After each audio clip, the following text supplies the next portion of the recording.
Shalom bien-aimé, le pasteur Bédi de l'église Miséricorde et Faveur de Dieu.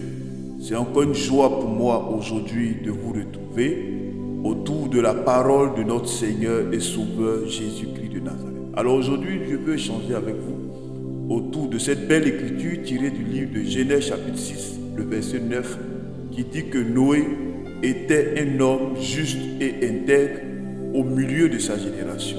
Alléluia. Et qu'il marcha avec Dieu. Vous savez, la Bible dit qu'au temps de Noé, la terre entière était corrompue. Il y avait le désordre partout, la terre était remplie de violence.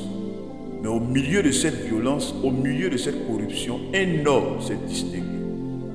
Un homme qui a vécu sous l'ancienne alliance. Donc un homme pour qui Jésus n'était pas encore mort. Jésus n'avait pas encore vaincu le péché.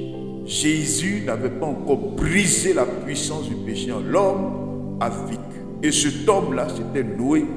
Et au milieu de cette génération corrompue, au milieu du désordre qui régnait en son temps, Noé a marché avec Dieu. Noé est resté droit. Noé est resté juste et intègre au milieu de cette génération. C'est vraiment impressionnant qu'un homme au milieu de tout ce désordre ait pu garder sa pureté, qu'un homme au milieu de toute la corruption qui avait envahi la terre a réussi à rester droit, à rester pur et à attirer l'attention du Dieu du ciel à cause de sa pureté. Alléluia. Le témoignage de Noé est un témoignage qui nous challenge nous tous. Aujourd'hui, chrétiens que nous sommes, la Bible dit que ces choses ont été écrites pour nous donner l'exemple, pour nous montrer la voie à suivre. Et donc, toi, chrétien de ce siècle, qui est confronté à ces mêmes défis, dans le monde actuel dans lequel nous sommes, ce monde fait de beaucoup de compromissions, ce monde fait de beaucoup de magouilles, ce monde fait de beaucoup de malhonnêteté, de beaucoup de tentations. Au milieu donc de tout ce désordre qui nous entoure, le chrétien que tu es, le chrétien que je suis, a un devoir de garder sa pureté et son intégrité. Alléluia. Sois la lumière qui brille au milieu de ces ténèbres. Si Noé a pu le faire, toi également tu peux le faire. Il n'y a pas d'excuse valable. Au milieu donc de toutes ces choses que nous décrions, de toutes ces choses que nous pouvons dénoncer à raison parfois, Dieu attend de toi et de moi que nous restions comme Noé, des hommes justes, des hommes intègres, des lumières au milieu de ce monde de ténèbres. Alléluia. Si Noé ne s'est pas compromis, tu n'as aucune excuse de te compromettre. Si Noé a pu rester droit au milieu de sa génération, toi également, tu as le devoir de rester droit, de rester juste, de rester intègre au milieu de cette génération. Et c'est à ce prix-là que tu attireras favorablement les regards de Dieu. Oui, nous sommes sauvés par grâce. Oui, Jésus a payé le prix. Et mon propos n'est pas que l'homme se rend agréable à Dieu par ses œuvres. Mais si la Bible dit que tu es injuste, si la Bible dit que tu es un homme saint, alors tu as le devoir de marcher comme un saint.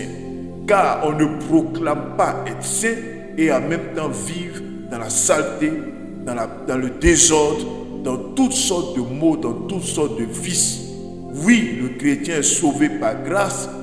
Oui, rien de ce que nous faisons ne peut nous sauver, mais nous avons le devoir d'être des lumières dans cette nation, le devoir d'être des flambeaux qui brillent, le devoir d'être ceux-là qui se tiennent debout quand tout le monde est à terre, devant le mal, devant le péché, devant la compromission, devant l'intégrité. Nous avons le devoir d'être ces lumières qui brillent dans ce monde enténébré. Si Noé a pu le faire, nous également, nous pouvons le faire.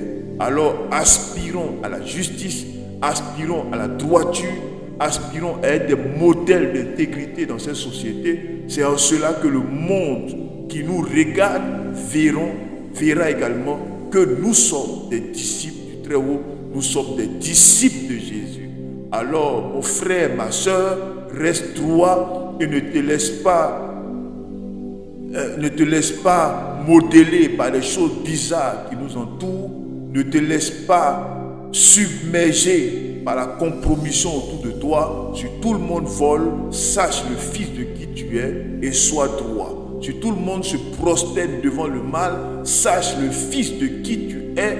Tu es le fils de Dieu, tu es le fils de Jésus. Sache le fils de qui tu es et demeure cette lumière au milieu des ténèbres. Que Dieu te bénisse et marche droit au milieu de cette génération corrompue, au milieu de cette génération malade, cette génération dans laquelle on appelle le mal bien et le bien mal. Toi, reste toi. Chacun rendra compte à Dieu pour lui-même. Que Dieu te bénisse, que sa grâce soit sur toi, au nom de Jésus de Nazareth.